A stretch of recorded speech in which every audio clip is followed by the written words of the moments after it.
Hello everyone, today we will read about AP Kanvinde sir, and for this presentation special thanks goes to Harshita B from VSAP Hyderabad. Achyut Purushottam Kanvinde. He was born in 1916. He died in 2002. His occupation architect, his nationality Indian. He worked in functionalist approaches with elements of brutalist architecture. Functionalist approaches as in he wanted to make sure that his building was functional and it followed the spaces were designed as per the function of different spaces and with elements of brutalist architecture. Brutalist architecture as in his buildings were massive and large, a lot of use of concrete and very little ornamentation, little to no ornamentation.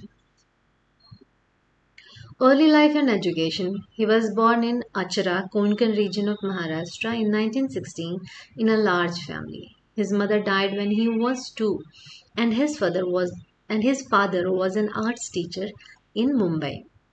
He graduated in architecture from Sir J. J. School of Arts in Mumbai in 1942. He was sent to study at Harvard University by the government of India. Like his ranks were so good that government sent him. His CGPA, his credits were so good that government sent him to study abroad. He worked under Walter Gropius and was influenced by his thinking and teaching.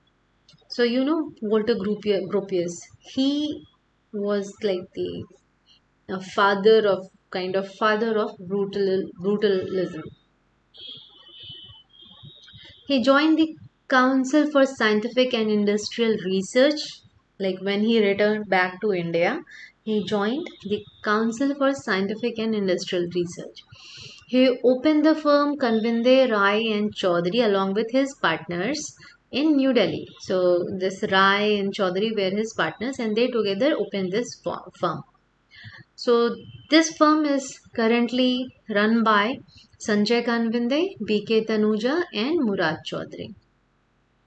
He was influenced by Claude Petley for his functionalism and Walter Gropius for his use of space.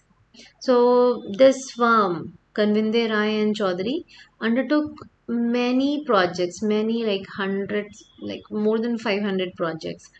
So of and many of them like in the after independence most of the buildings of independent India, the good ones, were done by this firm only. Some of them are IIT Kanpur, National Science Center Delhi, National Council of Applied Economic Research in New Delhi, NII Pune, numerous dairy buildings under NDDB. So, like this, we will talk about this again later on. His awards, he won many awards. Some of them were Padam Shri, National Honor from Government of India in 1975, Gold Medal of the Indian Institute of Architects in 1985. In 1985, he was the winner of IIA Babu Rao Mahatre Gold Medal. He won National Award of Institution of Engineers for Architectural Engineering in 1990. He won Great Master National Award by JK Industries Limited in 1993 and Outstanding Konkan Award in 2003. Architectural principles. Functionalism. Buildings were conceived with utmost priority given to its functions as well as social values of the design space. His practice rejected symmetry. He did not make symmetrical buildings. Modern architecture and brutalism.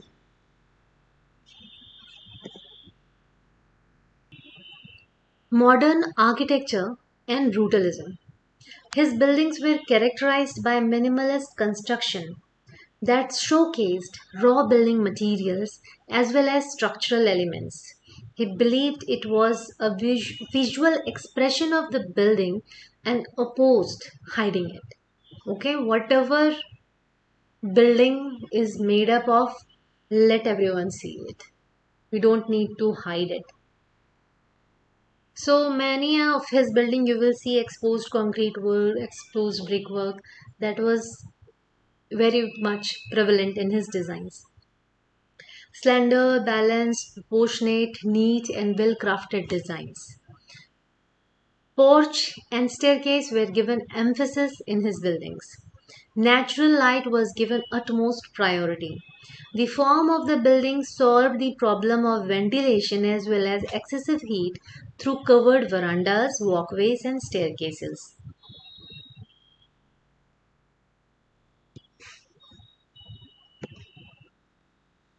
Architectural principles, more of architectural principles. His buildings were simple, and he used to tell students architecture is not a museum of materials. So, what he believed is so that if you are making an architecture, don't make it an a museum of materials, different kinds of material in the same form. Rather, whatever like he tried to maintain unity in the form in the design by using same type of materials in that space in that for that building. Like if he is using more of concrete work, then he will whole building will be mostly concrete, in concrete only. If he is using exposed brickwork, then mostly it will or everything will be made of exposed brickwork only. It won't be like somewhere you get metal finish, somewhere you something else. It is not like that. So more or less same kind of materials were used in whole of the structure. The various principles reflected in most of Kanvinde's work would be blocky, asymmetry, cubic shapes, smooth flat plane undecorated surfaces, flat roofs. He also took Vastu Shastra into consideration while designing. In India, we like believe in Vastu Shastra that directions play an important role in placement of different kind of spaces for different functions. So that is what Vastu Shastra elaborates, and he also used to believe in it. He used the principles of vernacular architecture. His buildings were influenced by the local climate, social conditions, and locally available materials.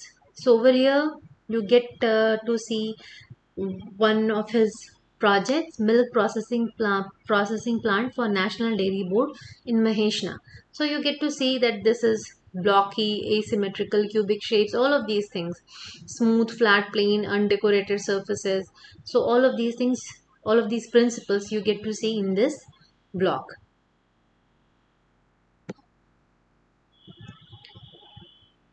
Some noteworthy projects. So in this image over here is Kanvinde sir. He is looking very young in this image, and he is showing Pandit Jawaharlal Nehru the model of Lalit Kala Academy. So Prime Minister gave him many important projects for the building of modern India.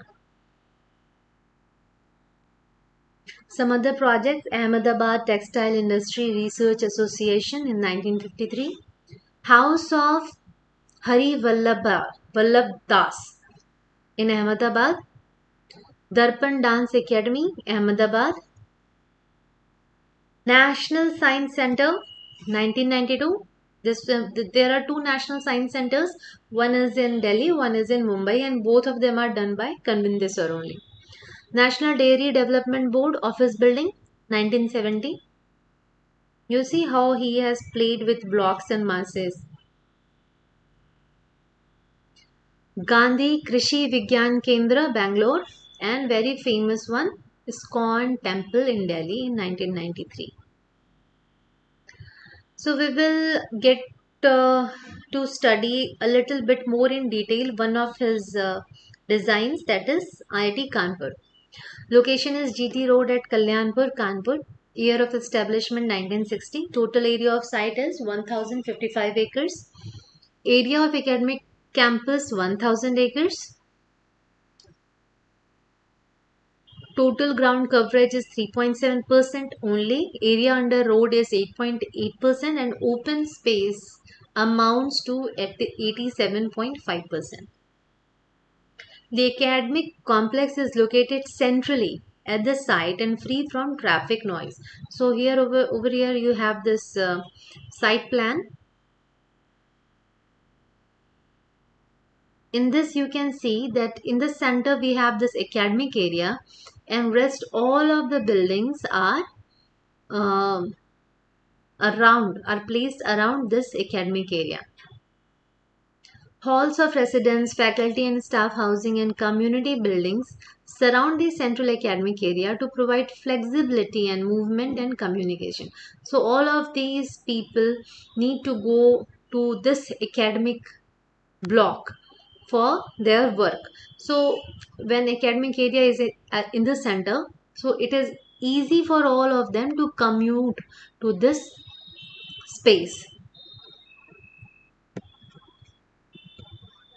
And also it makes this academic area free from the traffic noise.